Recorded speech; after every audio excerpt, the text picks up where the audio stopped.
The night is cold and black as pitch. Yuletide has come as bleak as a witch.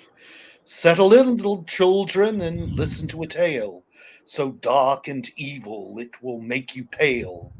We will talk of the ages past and instill a dread that will last. When this night is o'er and a new day appears, you'll never forget this night's fears.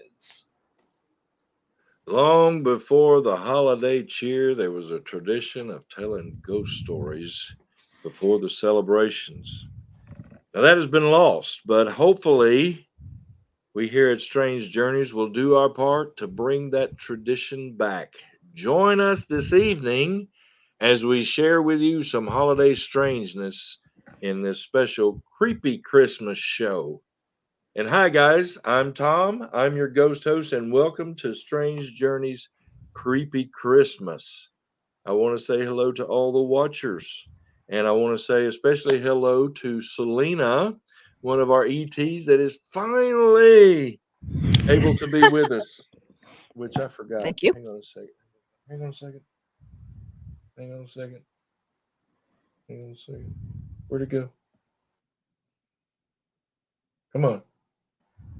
There it goes. Nope. I had me a creepy Christmas background, and I know it's hard to see. There we go.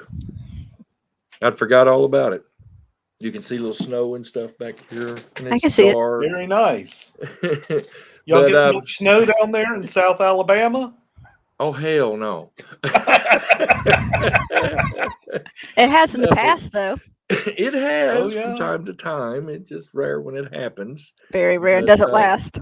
No, it doesn't. But I wanted to say, Selena and I met, it's been several years ago when she was involved with a local paranormal group and on some investigations where she just blinked out. What are you doing to me, Selena? Sorry, I moved. But I met Selena, and when she was working with a local ghost hunting group, and we got to be friends. And she joined Lynn and I on the tours several times. Oh yeah, that was fun. And I think you came as a pirate one time on our Halloween show. I think you came to a couple of our Halloween tours, didn't you? Yes. One or two, yeah. But I was a ninja once. Yes. Oh, that's right. That's what it was. It was a ninja. But y'all did join us one night after Talk Like a Pirate Day when you and Noel and several others had dressed up as pirates, I think, didn't you? Yes, Yeah, there was a whole group of you came in that's the right. event. That's right. Yes, you're Yeah, right. that was a whole lot of fun. I still have pictures. Yeah, because I remember there's a picture with everybody crowded around as pirates around Joe Kane's grave. But Yeah. and Lewis Powell the Fourth, and this dramatic reading of our little Christmas poem there. That was awesome, amazing, man. I loved it. Thank you. Thank I'm so glad it's recorded for posterity's sake. That was you. awesome. He's going to read another poem for us later. I hope you've practiced that one because that one's translated into English from German, I think, and it comes up kind of Oh wonky wow. at times. But thank y'all for being here. My beautiful wife Lynn was in an accident last Yeah. week, and she's okay. Thank God, everything is good there. But she is in a lot of pain. Mm. Um, I was telling Lewis before you got on here, Selena. She's finding new bruises every day, Oh no. you know, and she's having a tough time. So she's laying in bed, she's watching, and she's already uh, commented on the show. She even spoke to you, Selena, and said it's been too long, been so Yes, long. it has. It's been way too long. Yeah, she even commented she wished we had snow down here. Yeah. So, I love snow. but okay, y'all can have snow. All right. Well, we want to start the show with our disclaimers. Now, we provide these shows first and foremost for you, the watchers. It is for your entertainment, and we are not by any means experts, and we do not claim to be experts or scholars in any of the topics we cover. We're simply enthusiasts and storytellers who have fun with these topics while doing our best to respect individual beliefs. And please remember this show is live. Nothing is rehearsed or edited out later. What you see is what you get. Now, the only exception, the only caveat I make here is our revisited show, where we have to edit it down to less than an hour because the service that we use will only let us put up pre-recorded videos less than an hour. Hey, Christine Rogers is saying hello, and she says, "Hey, Lynn, I'm glad you're okay. Hugs to all." Well, Christine is Hello. actually showing your name this time, so so we knew it was you. But thank you so much for watching, Christine. How's that book coming along? Let us know in the comments. And if you are watching, I know we've got some watchers here, and we appreciate it. We're going to be getting into the creepy stories here in just a minute. Please comment. Let us know you're here, where you're watching from. Um, Lewis, Selena, Christmas greetings to all the watchers. What do you have to say, Lewis? Happy holidays Yes, in Selena. all their various Yes, forms. exactly. There are so many this time of year now, more than they were when I was a kid. Okay, Christine says she's trying to get it into the computer so I can get back on track. Excellent. Well, Selena, Hmm? greet the watchers. Christmas greetings. Merry Christmas. Happy Hanukkah. Happy holidays. Happy Kwanzaa. There we go. Um, and Happy New Year too. Yeah, and I think there's Rosh Hashanah. Is that Oh, sometime happy right in Rosh here? Hashanah. I think so. Yeah, somewhere in here. Yeah. All right. Okay. All right. Have we normally talk about our previous shows? Last week was our revisit to Krampus. We did um, we did parts 1 and 2. I split it into 2 parts and played both of them last Saturday from our Krampus show last year. Remember, we did a Krampus show and then an Angels show, Hmm. and uh, there was some creepy stuff. Now, I will say for any of our YouTube watchers, I've got to go back and fix the Krampus Part 1 on YouTube because something happened. I don't know what it was, but it didn't get started till like 10 or 15 minutes into the show. On Facebook, it's fine. It's a complete Part 1, but something happened on YouTube. I don't know what. So you cuts in like 10 or 15 minutes into the show. So we'll have to go. I've got to go fix that. And anyway, and then the previous show, our last live show, was How Big the Foot 2. Did y'all get to watch that one? With me and Tim telling Bigfoot stories again. I'll have to go But- back and watch that one. Oh, it was fun. We come across some cool stuff. Okay. I don't want to spend a lot of time on this because we got a lot of cool stuff for tonight's show, a lot of cool legends, a lot of cool stories. But remember, on Halloween night, our ET and my sometime co-host, I don't know where Tim's at, Tim Shepard. He was supposed to be here tonight, but he'll probably pop in later. He was invited to be a part of a show called Haunted Topeka. While they were recording and filming that show, something happened. And we talked about it on that How Big the Foot show. Wasn't Bigfoot related. We talked about this before we got into Bigfoot. But he was telling, remember last year we did a show on Beware the Stick Man? And this cryptid that's been cropping up, and we found stories from all around. Well, most of it's been happening in Topeka, most of the sightings. Oh. And he would tell about it on his tours. And that's one of the stories he told on this show, Haunted Topeka. Well, they go down there and just try to capture some, what they call B-roll or B footage, Lewis, where it's just, B-roll. yeah, where it's not the main story, but it's just like atmosphere for the topic. Anyway, they're down there filming and they catch some things. I don't know if y'all remember these stories, but I had to bring these back because they're so freaking awesome. They got the Oh, production wow. company got these pictures. Okay. Mm-hmm. And that was in the middle. See, it's kind of cacti. Oh, See that square Yeah. of light in the middle? Just to the Uh-huh. right of that square of the light in the middle. All right. Here is the, how do you say it? Pièce de résistance. pièce de résistance. Oh, wow. Oh. Isn't that just amazing? This was the production company caught these pictures. Mm. And if you go back and watch the video, they didn't even realize it at the time, and they caught it later and called him and then swore him to silence. Don't say anything to anybody about this, And so we talked about that last show, but I left the pictures in here because I wanted to share them again. That one just blows my mind. Mm. And they Wow. they were just shooting what I said, the B-roll. They weren't doing, they were just showing atmosphere. This is where these things take place, kind of thing. So anyway, go back on YouTube and search for Haunted Topeka, and it starts about 8 minutes and 45 seconds in. He starts telling the story of the stick man, and then they show these pictures. And there's even a little video clip where they captured something as well. So anyway, Wow. I wanted to, because that just blew my mind, so I just wanted to go over that. Before we get into the show, remember, if you're watching on YouTube, please like, subscribe, share, all that good stuff.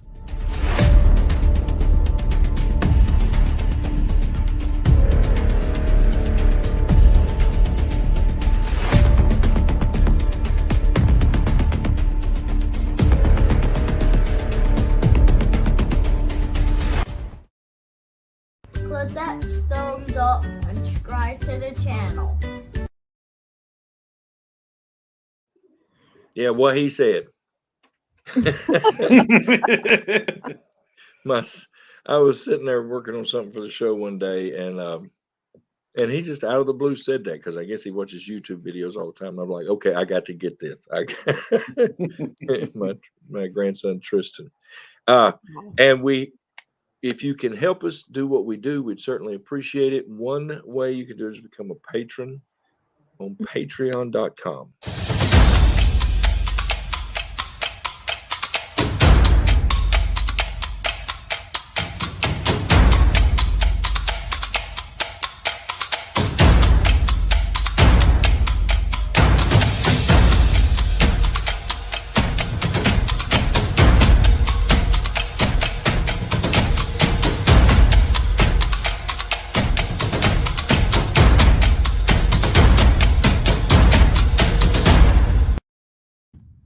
And that just helps us do what we do. I underwrite all this, and we have a few patrons, and we certainly appreciate all the help.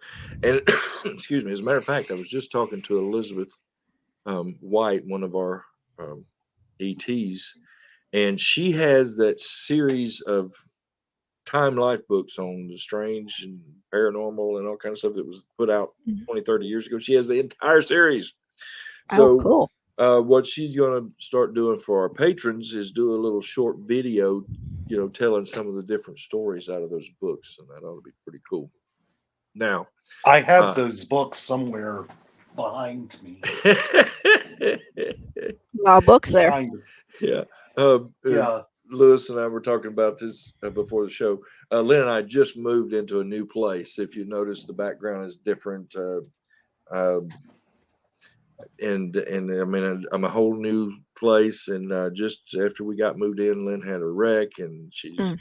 recovering from that. So we really haven't gotten everything set up as yet. And so my desktop computer's sitting over there, the monitor's way back there in the room, and so I've got my laptop set up here, using it. And I just had to go find some headphones. It's not my usual headset that I use, but we make do and we go on. But I was just telling Lewis, that's my goal. What he said, sitting in front of, we've got our office plan back there. We've got all these bookshelves. We're going to put all our books on it and have that for the show. And maybe I'll have a backdrop in a few weeks of my bookshelves, because I don't know how many books I got back there. But anyway, God willing, there, and the creeks don't rise. there you go. Please God, I don't need any more.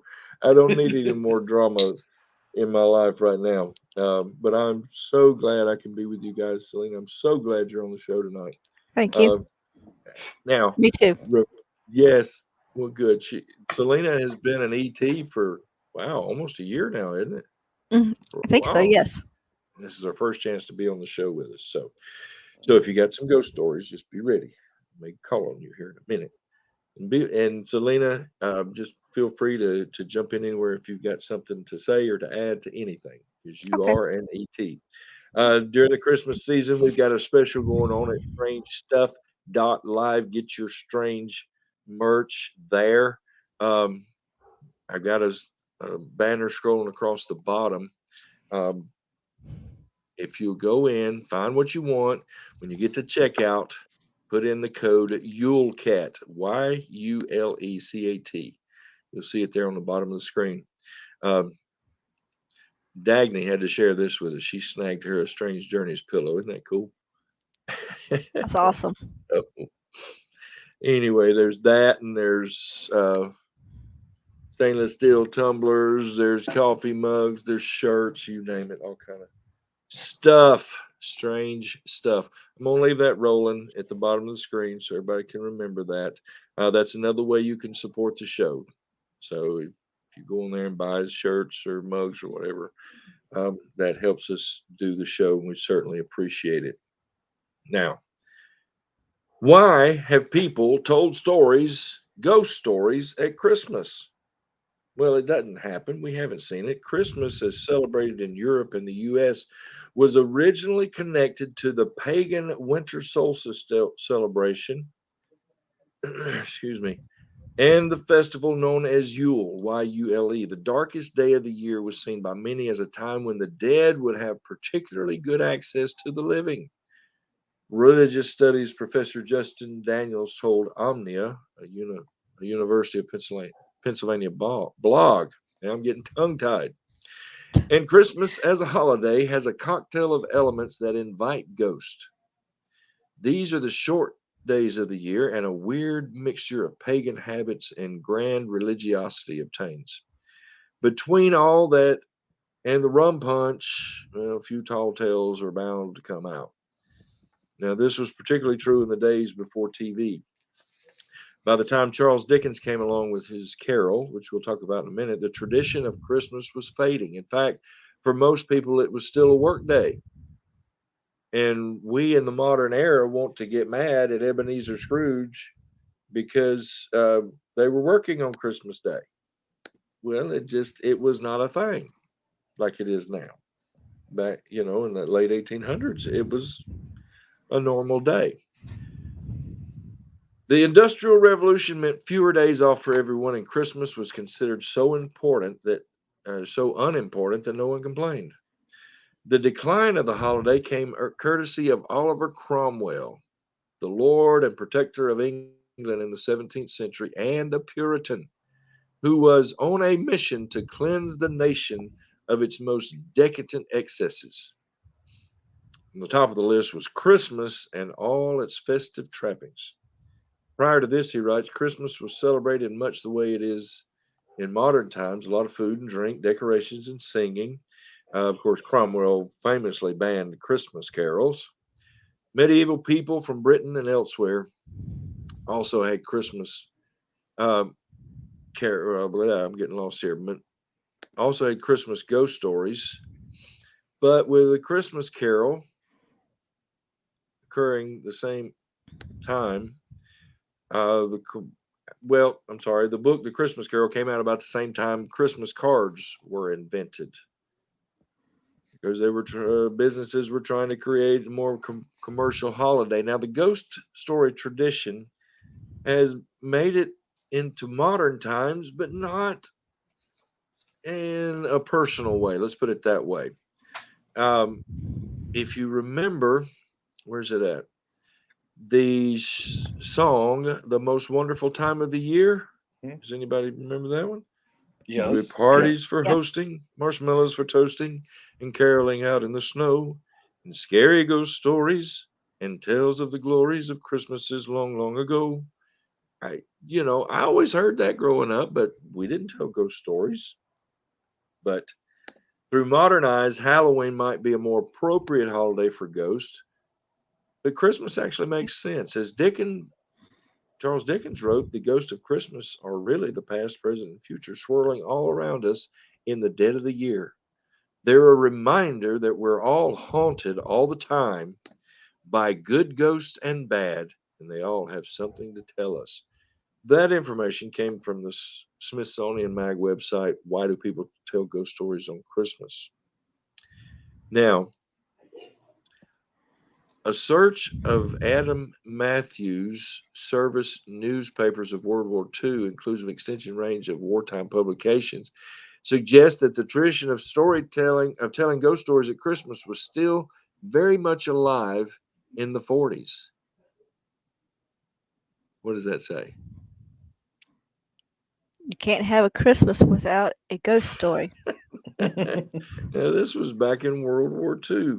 Yeah. The December editions of many of the forces' newspapers contained ghost stories to entertain the troops during the festive season, and indeed were considered to be an essential component of the celebrations. Number 53 of the 229 times issued on Christmas Day in 1944, for example, asserted that a ghost story is always topical at Christmas, and every paper should have at least one in its Christmas issue.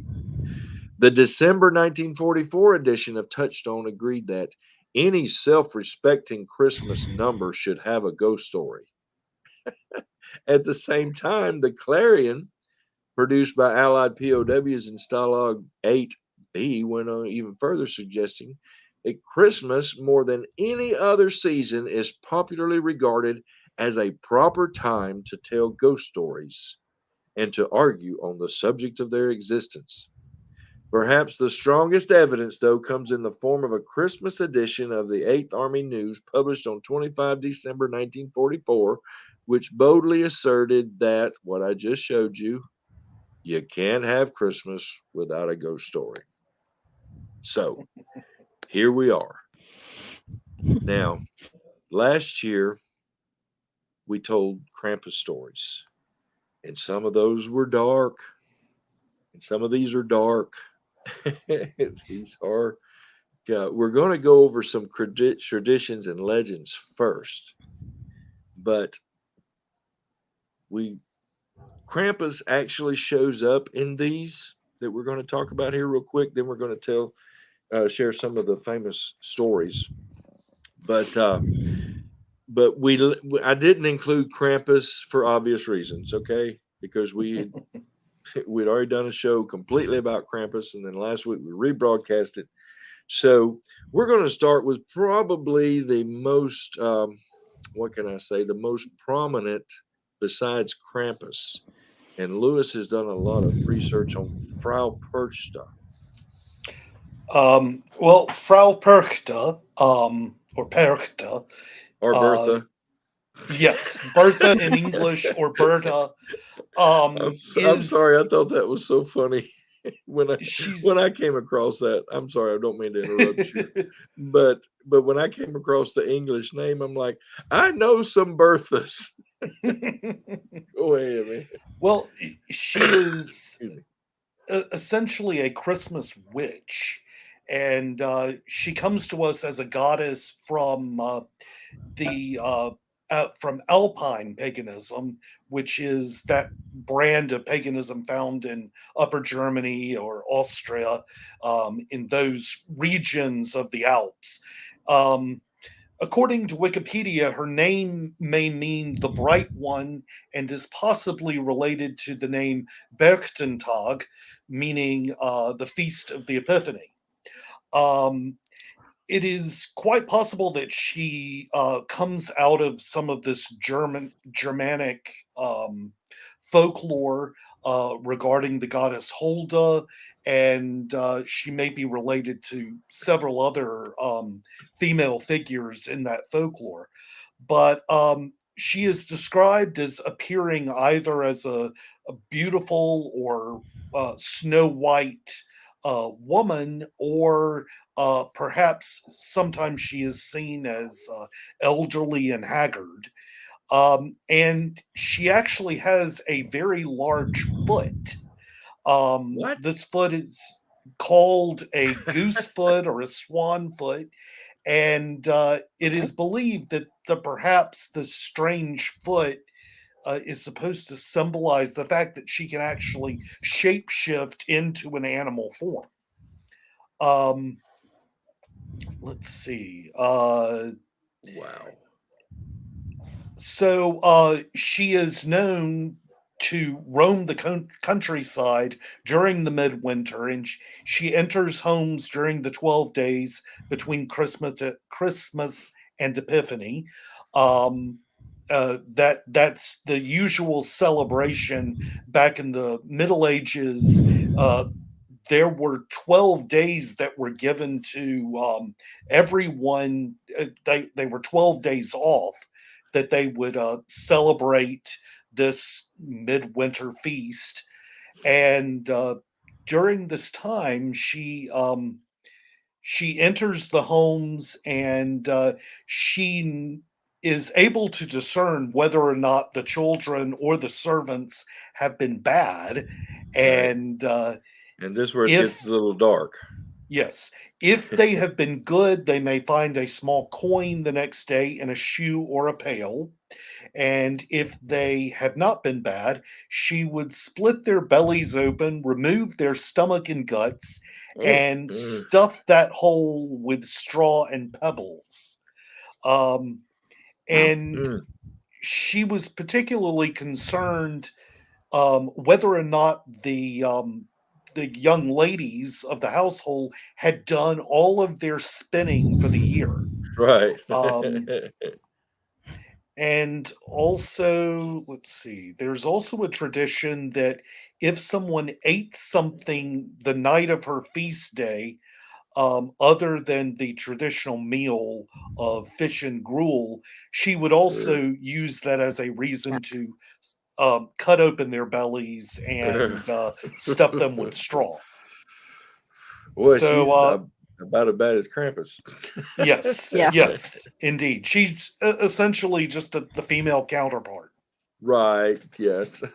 Okay. Yeah.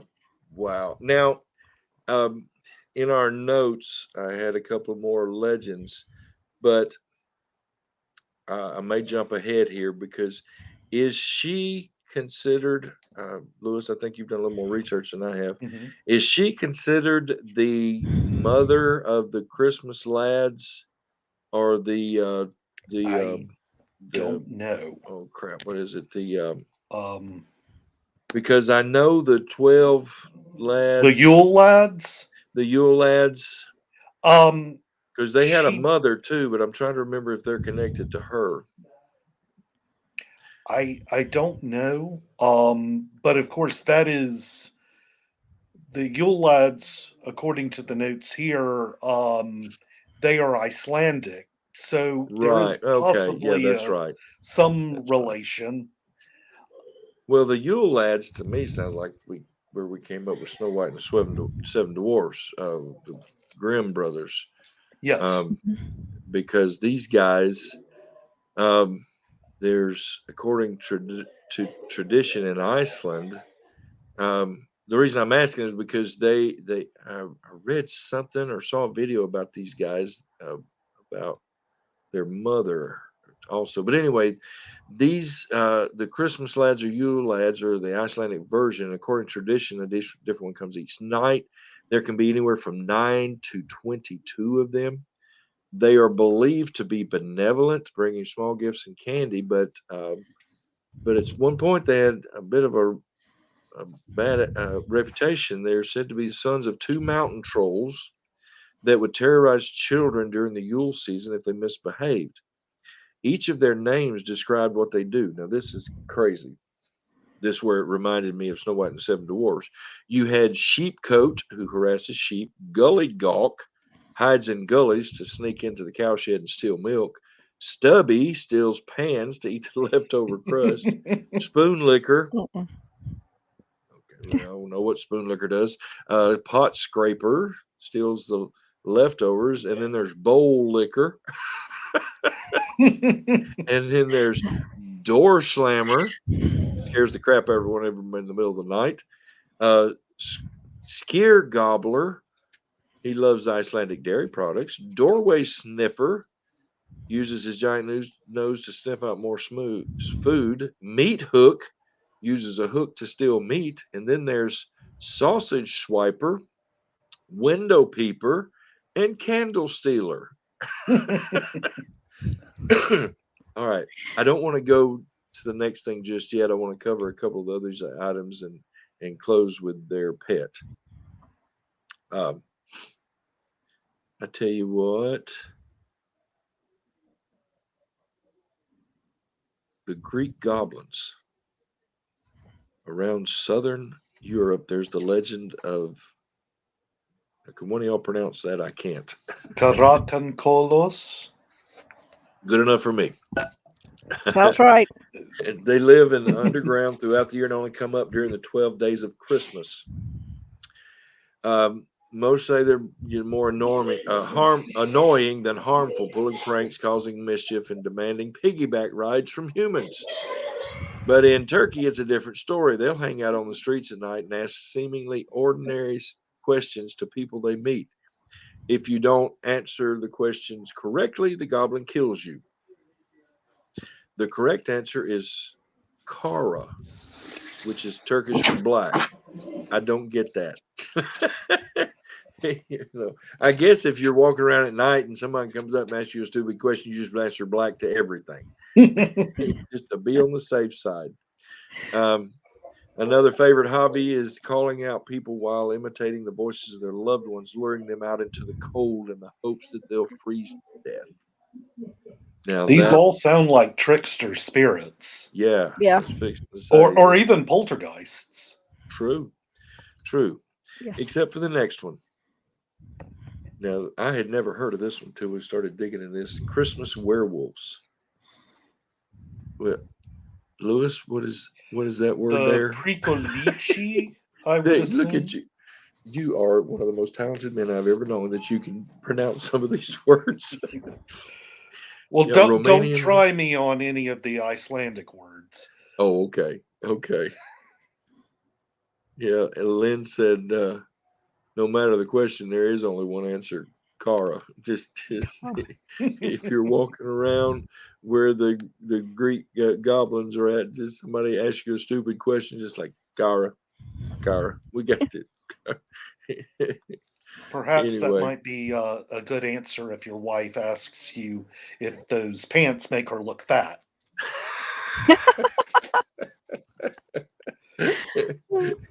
And then she'll accuse me of calling her a Greek goblin. Now that we know this, sometimes a little knowledge is there's too much knowledge. But anyway, the Christmas werewolves said they come out only at Christmas. Some of the where was this? Yeah, Romania.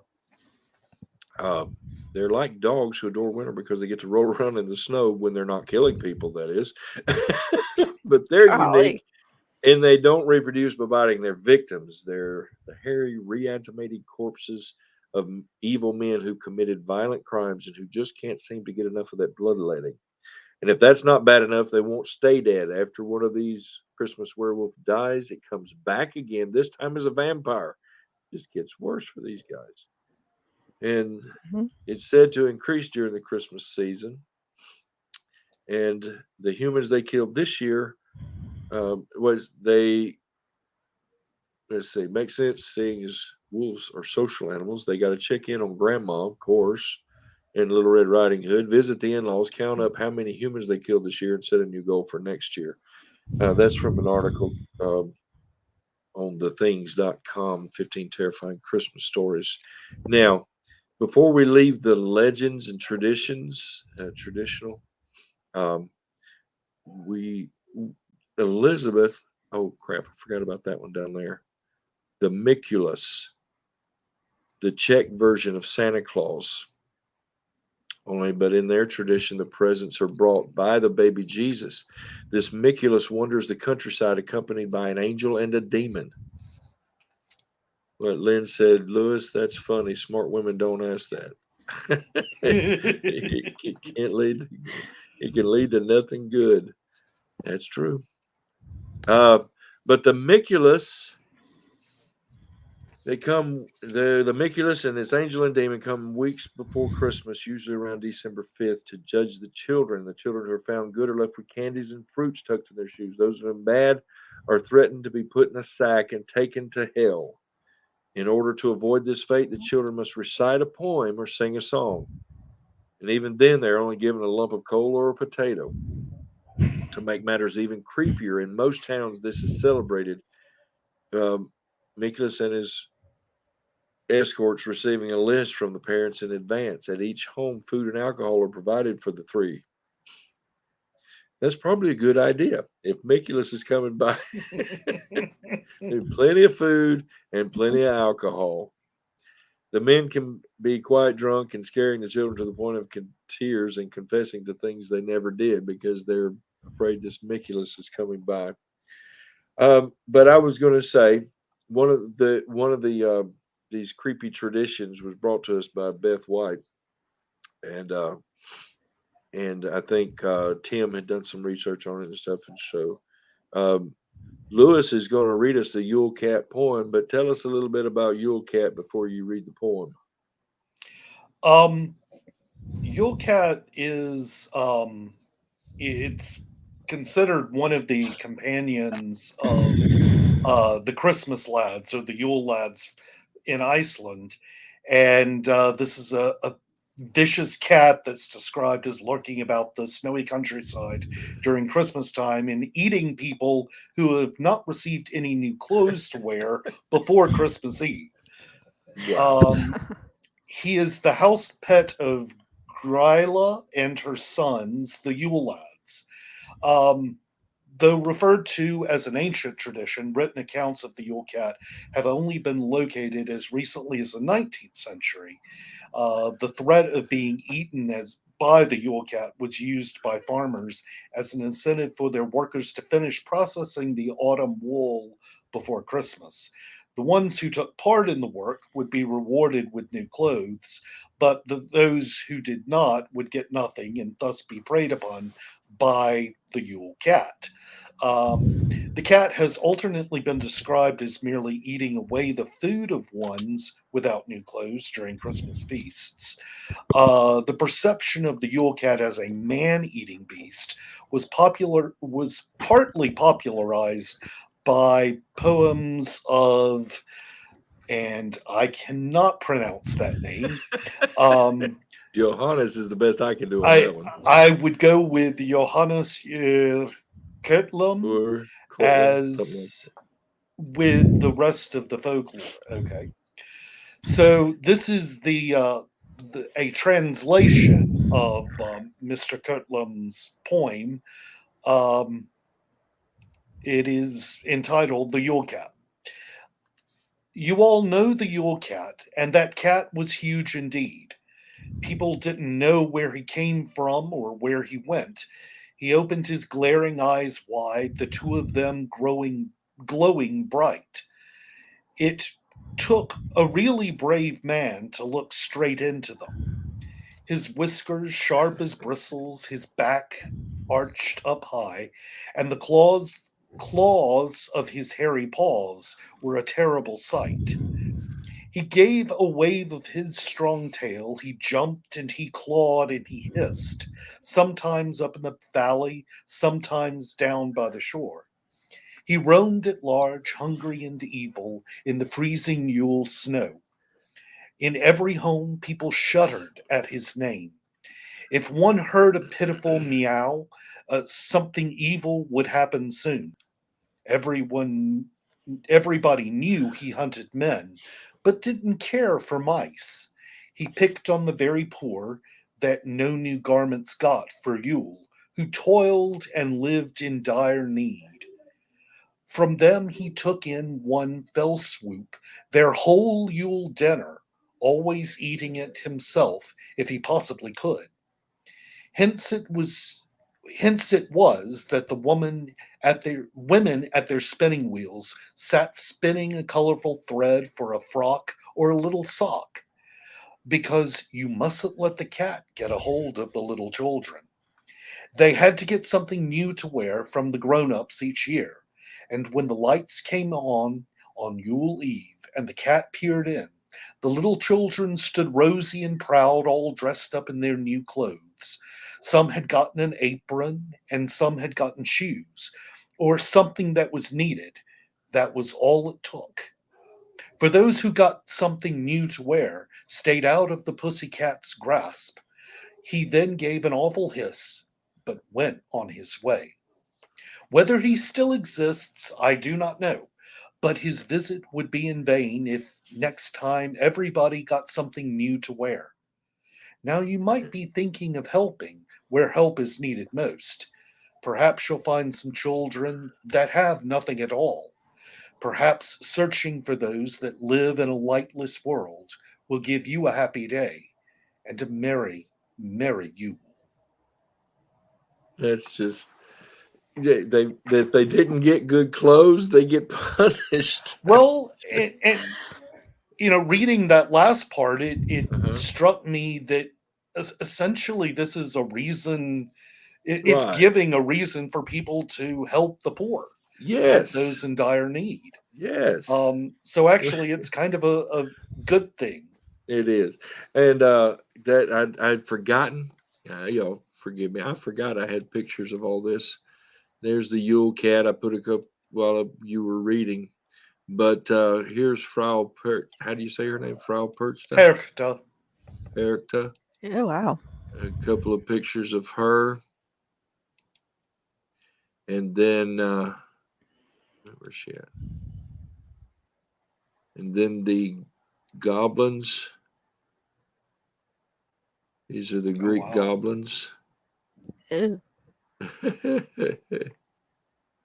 Let's see, there's one more. And then the wolves that we talked about, the Christmas werewolves. Can you imagine these wolves singing Christmas songs? Oh wow. Wait, that one's a transparent one. I didn't know. Yeah. And there he is in his Christmas garb. Then the Yule lads, a couple of different pictures of those Yule lads that one of their pets is the Yule cat. And that reminds me, look at the banner scrolling across the bottom. That's where we got the code Yule Cat. If you go on to strangestuff.live, use the code Yule Cat. All right. I want to go over some Christmas stories before we close out, because we always want to tell the stories. The first one that you've heard of before, my oldest daughter loved ballet when she was younger, and she danced in this every Christmas. And that's the Nutcracker. But listen to this. And if you never, I mean, when we were watching them as kids, we just see all the little girls dancing around on stage.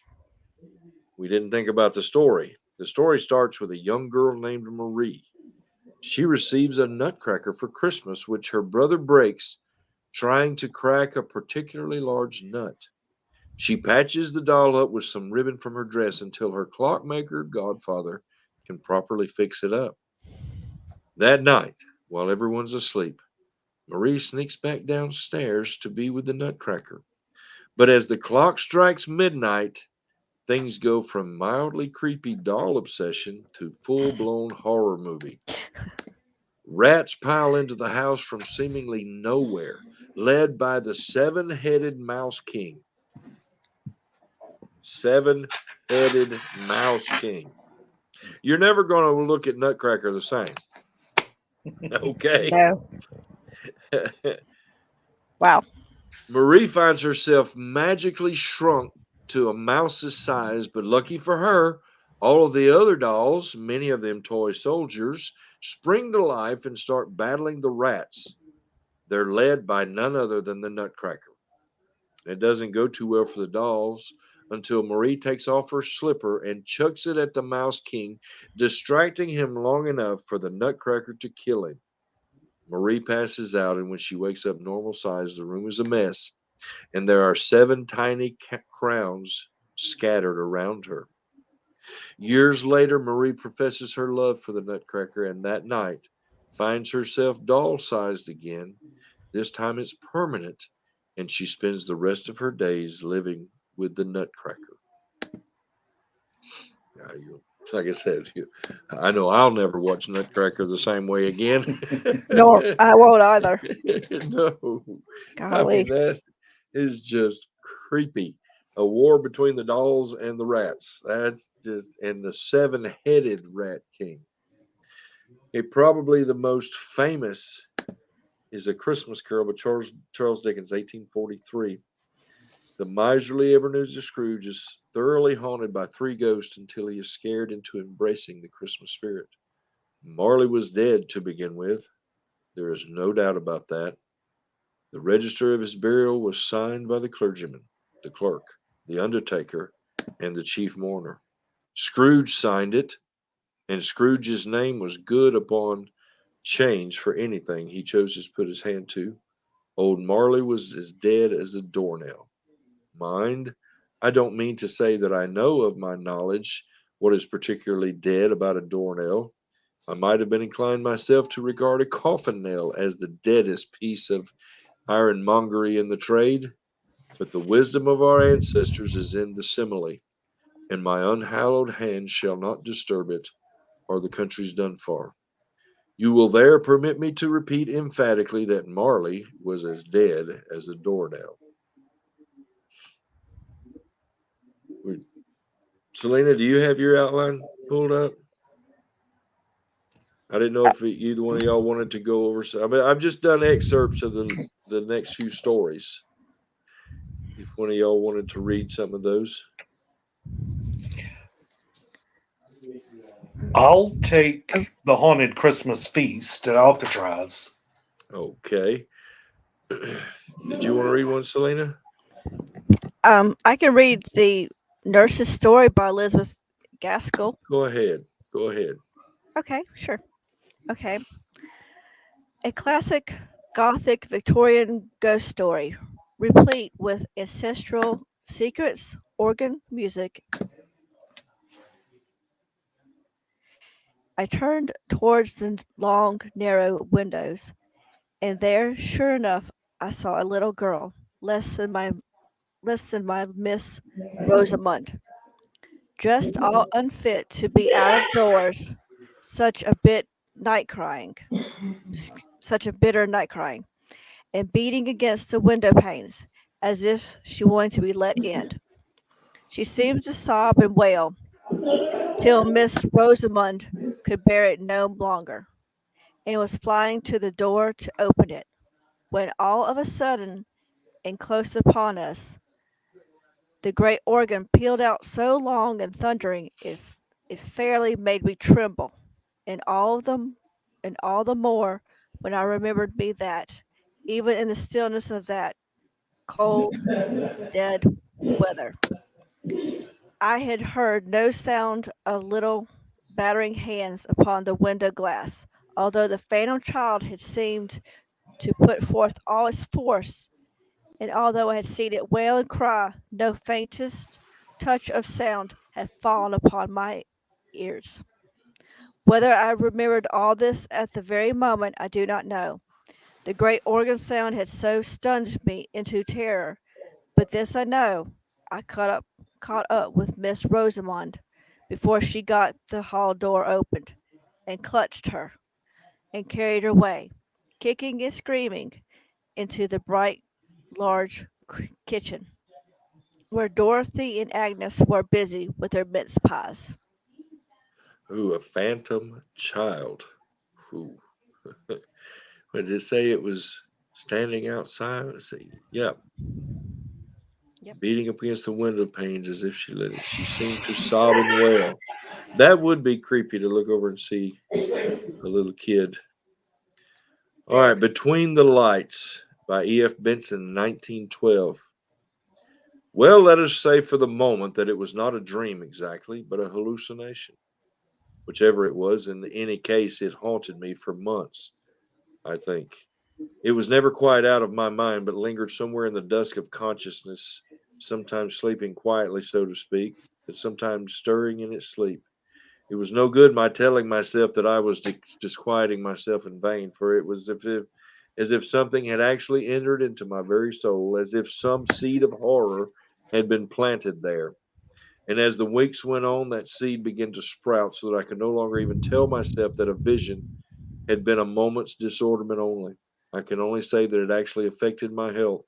I did not, as far as I know, sleep or eat sufficiently, but morning after morning, I used to wake, not gradually through pleasant dawnings into full consciousness, but with absolute suddenness, and find myself plunged into an abyss of despair.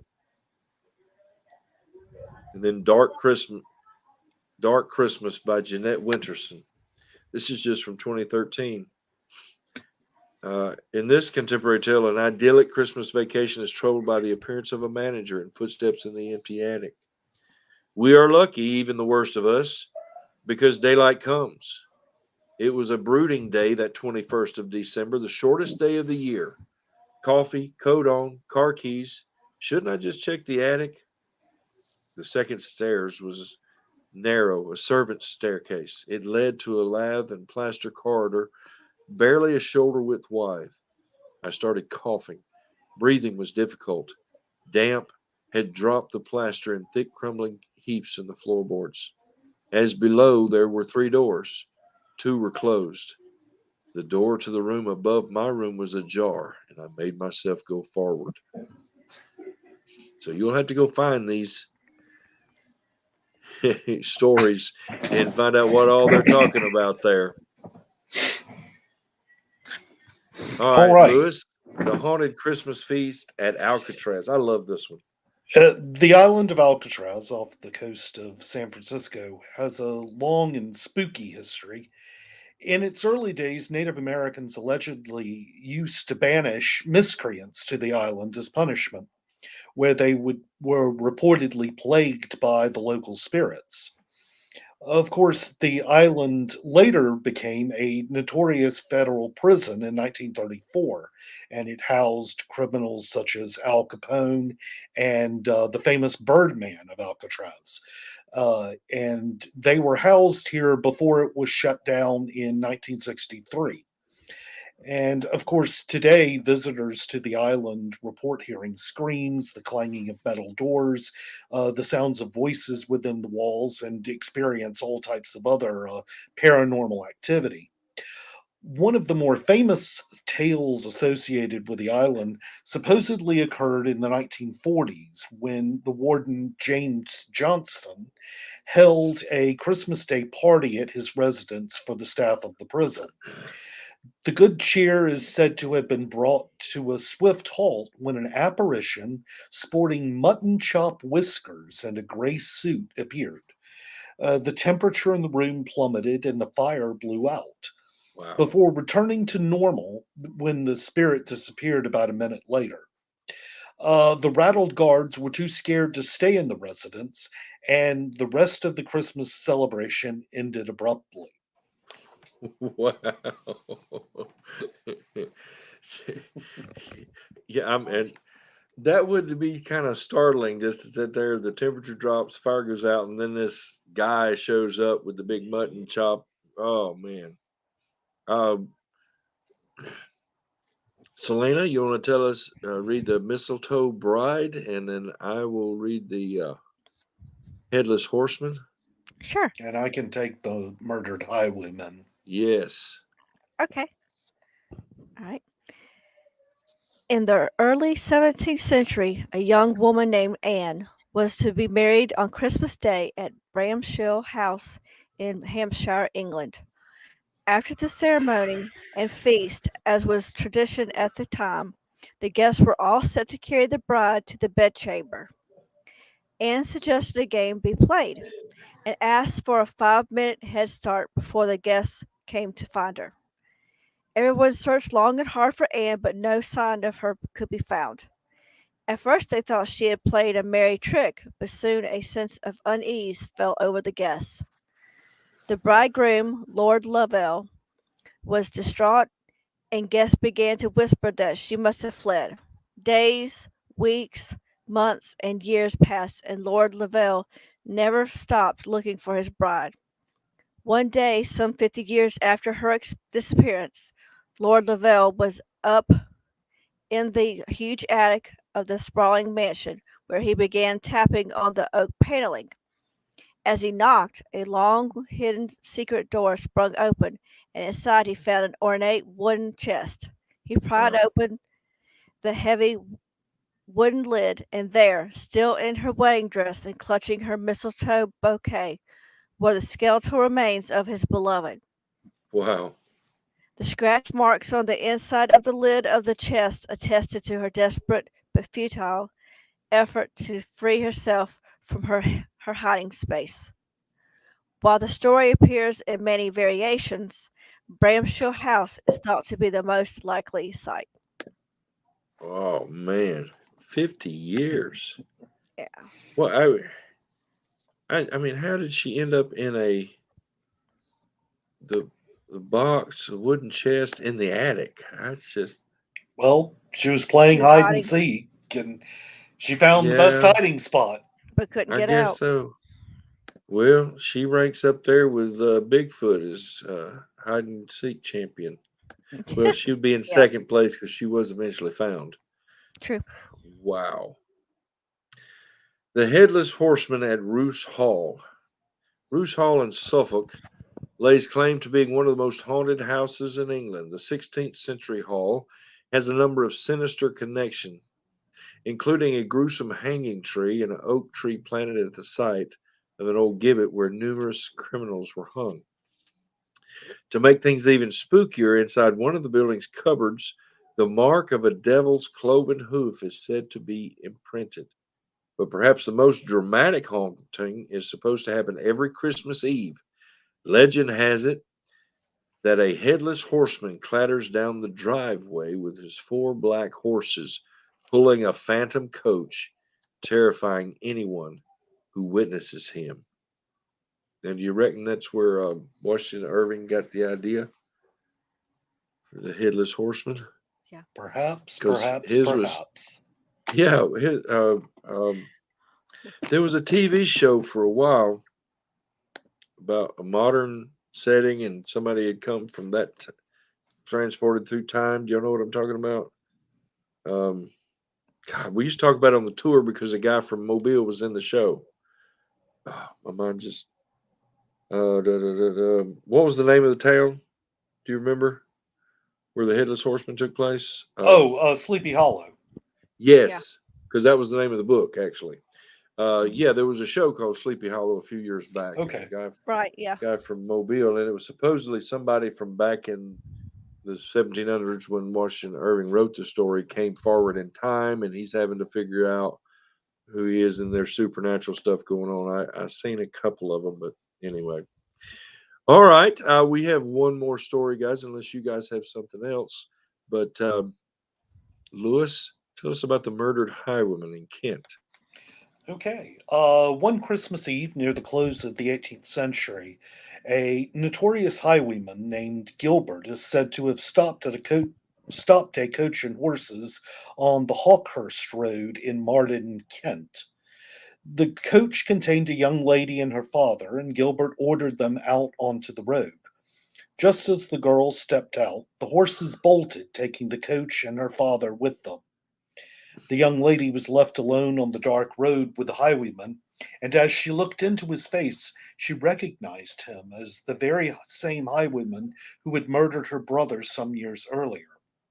Horrified, she drew a hidden knife from her bag and stabbed Gilbert in the side, fleeing into the bushes. When the horses were calmed and the coach returned a little while later, the men discovered the bloody body of the highwayman and buried him at the side of the road. When visitors found the woman in the forest the next day, she had gone completely mad. They avoided the spot in the road for many years, and it's said that every Christmas Eve, the bloody scene is silently replayed to all that pass through. Wow. Wow. So every Christmas Eve it gets reenacted. But I thought that was pretty cool. The woman recognized him, was like, "Hey, wait a minute. Oh, that's you." And she pulls a knife. you she was a pretty spunky lady for a second, but then she lost her mind. I guess the actual act of killing somebody. But if you show up in Kent at Hawkhurst Road in Marden, Kent on Christmas Eve, you might see this bloody scene reenacted.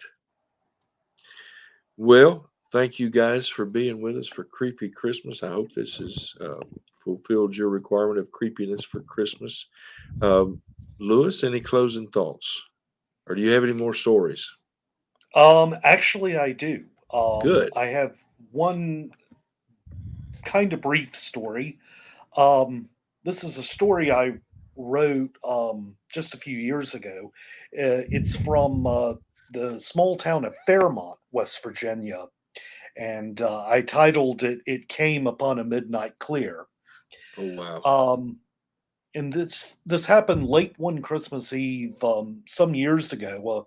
A trucker was hauling a load of dry powdered glass to the Owens, Illinois plant in Fairmont.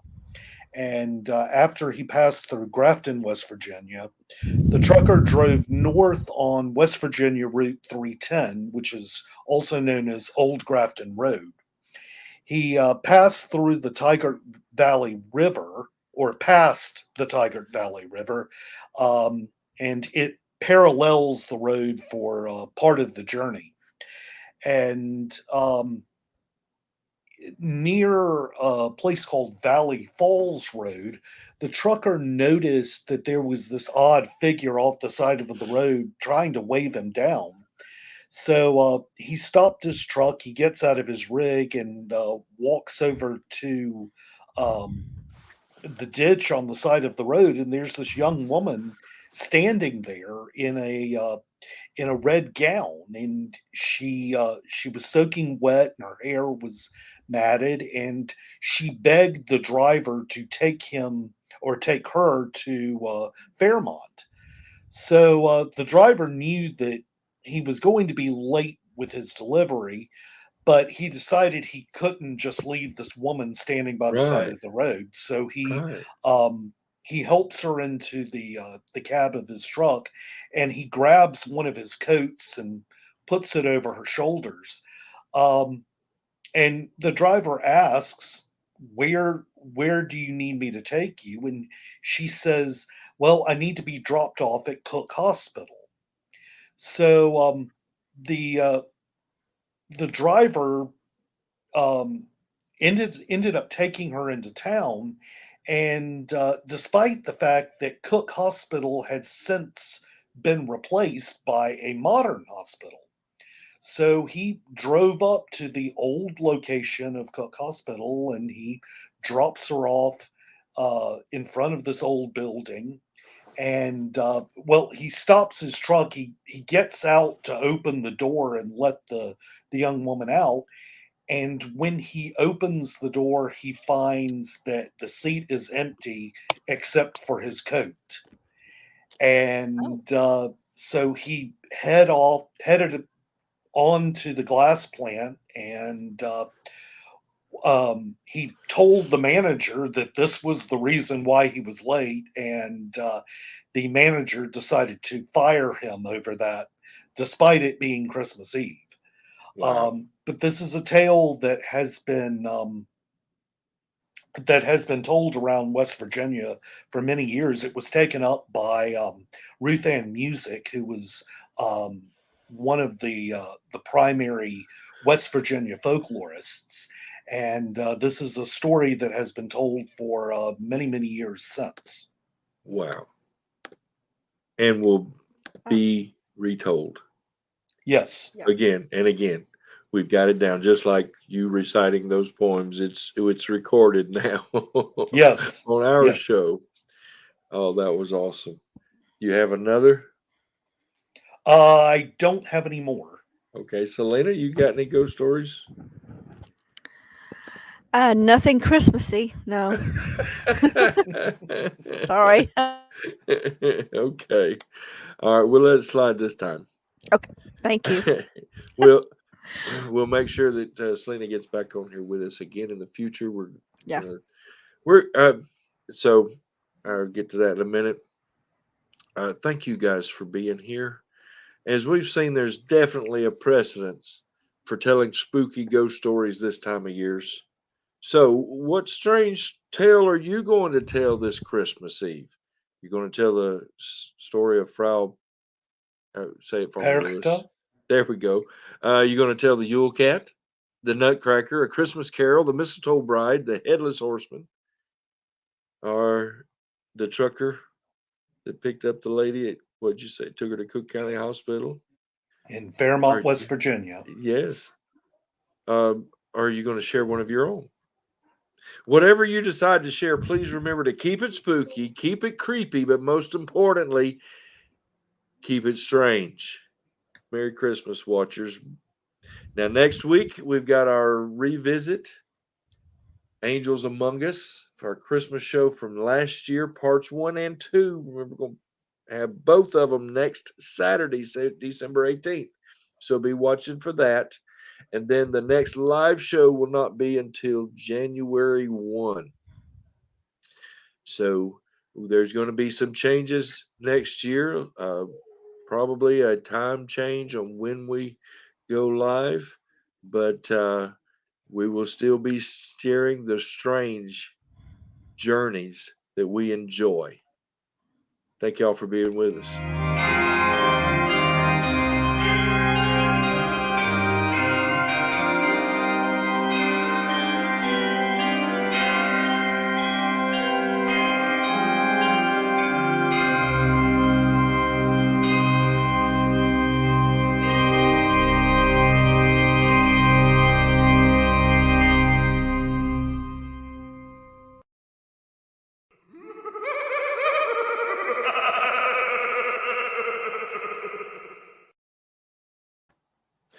Thank you, watchers, for watching. We'll see you New Year's Day. Have a Merry Christmas.